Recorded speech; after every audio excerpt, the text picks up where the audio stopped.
the whole idea of seeing the dentist every 6 months, and this is something where with the economy being a problem, patients are saying, well, I'll hold off seeing the dentist again. But we want to catch any cavity as small as possible. And those cavities, it's a slow erosion of the tooth, if it's a healthy tooth. And I've had a cavity in my mouth where the dentist told me over 50 years ago, you need to have a filling there. Well, I didn't enjoy having fillings, and so I didn't have it done, but I kept it clean. I tried to eat a reasonable diet most of the time, and I've never had a filling there for 50 years. But it's a slow process. So sometimes the dentist will go, well, I want to watch this to see if it is getting worse. And the next time they go, well, it's gotten to the point where in my judgment, it needs to have something. We don't want it to go too far. So seeing the dentist frequently helps the dentist leave things off a little bit longer or catch things at a much smaller level so you don't need to have that root canal and those crowns and that type of thing. It's very important. Great. So some really good principles that we can abide by, and really keeping the sugar out of the diet is a really crucial component. I love sugar. I mean, the dental health is really such a powerful illustration of the rest of our body, and Weston Price is an interesting guy who was a dentist who went around from, I think, 1920, 1930, different areas of the world and found and really looked at people's dental components. But he could have easily have looked at their arthritis or their bone structure, but he happened to focus on that. And it was a really good parameter to follow to see that how dramatically people's health changed once they incorporated Western-type diets, which were loaded with processed foods and sugars. It is huge. And I grew up in Africa, so I went back recently. Were your parents missionaries? Or? Yes, they were. And so I was over there, and if you look at the different races, you'll see, or people's smiles, you'll see how they have a narrow smile. Oh, of course, mine, I've tried to widen a little bit, but the dark corners between the teeth and the lips. Or then you'll have a person, especially people that are African Americans, will have very wide smiles, wider nose, big airway, big smiles, and that all gets better airway for them. And this is a huge problem with the Western diet and the allergies that we have, the child developing, not breathing well, and so their tongue gets into the wrong position. Their tongue doesn't expand that mouth properly.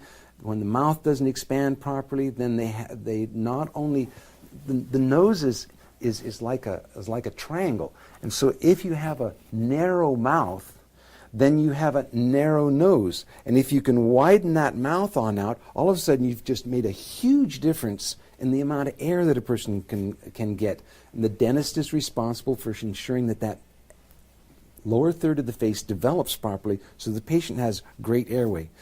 But allergies are a huge component of the child not being able to breathe well. They get congestion in the nose, the tongue goes in the wrong position, doesn't open up the mouth during development properly. And then we have the braces problems, which there's a tendency to pull teeth instead of expanding it. And Weston Price, he's been highly criticized, although at the time he was an eminent scholar. He's been criticized recently by my profession, or when I was in school and afterwards, because in some areas he went perhaps to an extreme. What's so fascinating is that with time, those areas that he was so extreme on, we've slowly gone, well, I guess he was right there. And oops, I think he was right there.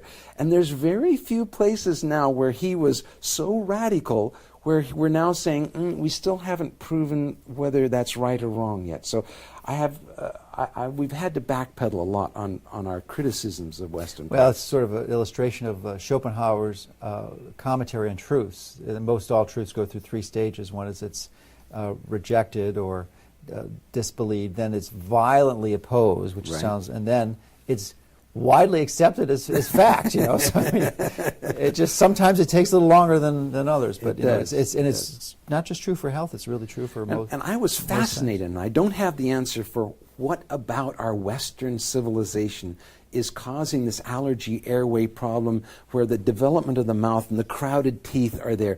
My son-in-law just saw a lady from Kenya, where I grew up, and I said, and how are her wisdom teeth? And he looked at me and said, she could have had extra teeth back there. There's just all this mouth for the teeth to fit in so nicely. There were no problems for fitting the wisdom teeth. Now, we take out wisdom teeth routinely in the United States because Sure. they just don't fit. Isn't it the exception rather than the rule where they don't have their wisdom teeth? I've had all four removed. Yeah, it is Wasn't the enough room. exception. Yeah. And why is our mouth not developing? Why are we developing too fast, or something's happening with our Western diet, Western civilization, pollution, whatever it is that's causing this? But and this would probably contribute to sleep apnea for some too, I Oh, would imagine, because huge. of decreased airway size. Huge. And this is where a young, we're getting a little off the subject of cleaning, but this is extremely important. This is how I got into my fluoride concerns, was first with the occlusion, the bite. How should the bite fit together? Well, that is a huge problem in dentistry, because what is being taught in the universities and has been taught is causing migraines, headaches, muscle fatigue. It's causing our problems. The orthodontics braces generally don't do, statistically, they don't make a difference because we're not improving the problem. And the position that is taught in school is a muscle uptight, a synarthrodial position for the jaw joint, which creates muscle tension. Once you have muscle tension, then the blood starts flowing there and you get more vascular tension. And when you get more vascular tension and the body calls for more blood, things get more and more and more. The body's trying to correct this thing at night, and we have headaches, migraines, all kinds of problems with the head. And most pain is a muscle pain. And the muscles of the head are the dentist's responsibility to take care of and make sure that they're calm.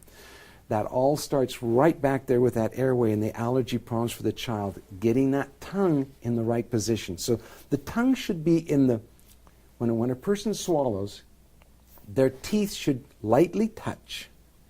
And with the swallow, the tongue should be full in the top of the mouth. And so every time they're swallowing, the teeth will be pushed out just a little bit. The lips pull the teeth in a little bit. The tongue pushes it out. So the teeth generally float in between these forces, the forces of the outside and the forces of the inside. If a child has a tongue thrust problem, constantly pushing their tongue on out, then what we've got is often the teeth will flare on out. And they'll be narrow because the tongue is a tongue thruster. Sometimes they'll be thrusting to the sides. I remember my daughter, Evie, she was about 12. And I just could not get her to sit with her mouth, her lips around her teeth and breathe. She was always sitting like this. And I remember we were at a program and my dad nudged me and he said, "Can't you get Evie to hold her lips together?" And I looked at her and she looked like she was mentally incompetent.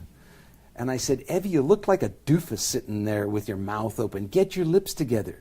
And she would sit with a posture that was like this. Mm-hmm. Well, you know, if you sit up when your head is like that, you're in more of a CPR position. You're trying to get air. And the whole time I was telling her to get her mouth closed, she had it open so she could breathe. Mm-hmm. Now, air is fairly important. Mm-hmm. You got to breathe. Right. And her dentist had not developed her airway properly, and I was trying to make her get her lips together. The same thing with a pacifier. As a person gets older and we can't get the pacifier off or can't get the thumb out of the mouth, something between the teeth feels better. And unless we can get the teeth into the right position, they're going to want to have something in there, whether it's a cigarette, whether it's a thumb, whether it's a chewing gum. It's going to be something that wants to get in the mouth, because the teeth coming together put the muscles into an uptight position, and there's a war happening between the nerves and the muscles trying to pull the jaw forward and to protect the joints, and the teeth coming together pushing the jaw back into that synarthrodial position that we're all taught in dental school. So that war creates the muscle tension in our heads, which does headaches. And about a third of children have headaches. And over half of men do, and about 3/4 of women have headaches. It's number one healthcare concern. And unfortunately, we dentists are responsible for that. Oh, that's interesting. So I didn't realize that a dentist could have some influence on opening the child's mouth, and I definitely would like to expand on that. Oh, yes. I was under the impression that it was really more related to the diet than the genetics. And so if you can comment on that and then progress into, I would imagine there's not much you can do as an adult once all the bones have settled, but maybe there is. There is. All right, Absolutely well, there why don't we expand on this? Sounds like an interesting topic. What we say we can't do, we got to watch out because somebody's doing it. And that's, we can get these bones, but they are harder to work with and slower to work with. Number one, as far as patients are concerned, I used to take out a lot of bicuspid teeth for braces because the teeth were all jammed in and crowded. That is a no-no. I don't do that anymore. We want to expand that airway because the tongue, there was an old Chinaman who used to say, a garage must be big enough for a Cadillac. And I thought, what is he talking? Oh, and the light bulb went on. The tongue is like the Cadillac, and you have to have the mouth inside big enough for that tongue to fit properly. And so you have the opening, the height needs to be big enough, you need to have the width big enough, and you need to have the front coming out forward big enough. Obviously, if you have huge tonsils in the back or adenoids in the back, this is going to plug off the airway. But we can't take the jaw and shove the jaw back because that's going to take the tongue back with it and close off the airway. Sleep apnea. So we need to have the maxilla, the top teeth, out far enough forward so that the bottom teeth can come out forward so that the profile is straighter. We don't want to take and pull out teeth and bring things back and then say, ooh, now my teeth are way back, my chin's too big, my nose is too big, so I'm going to get my chin cut back, my nose cut back because, no. It's all nice profile if we just get the top teeth out far enough and the bottom teeth out far enough because when we developed, our teeth didn't develop in the right position because of the airway. Mm-hmm. So sleep apnea, dentists, what we do for sleep apnea is we'll help with an appliance to hold the jaw forward at night so it doesn't fall back. And that is actually accepted better than the CPAP machines. And I would say, from my experience, the vast majority, perhaps over 90-95% of people, are using the CPAP as opposed to this approach. Right, because that's how the people who are doing the sleep studies get their money. They make it by doing a CPAP machine, and the dentists make their money by doing an appliance in the mouth. So a patient needs to realize that their doctors are influenced by the income. You come to me, I have a toolbox, I'm going to use what fits in my toolbox and what I have the tools for, and so I don't do a CPAP because I'm not qualified for that, trained for that. I do a sleep appliance. And the physicians will say, well, we have great success with a CPAP machine because 46% or whatever it is of patients will use their CPAP machine for over 4 hours a night.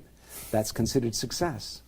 Whereas in dentistry, why we say, well, we have great success because we have 85% of them that will wear it for most of the night.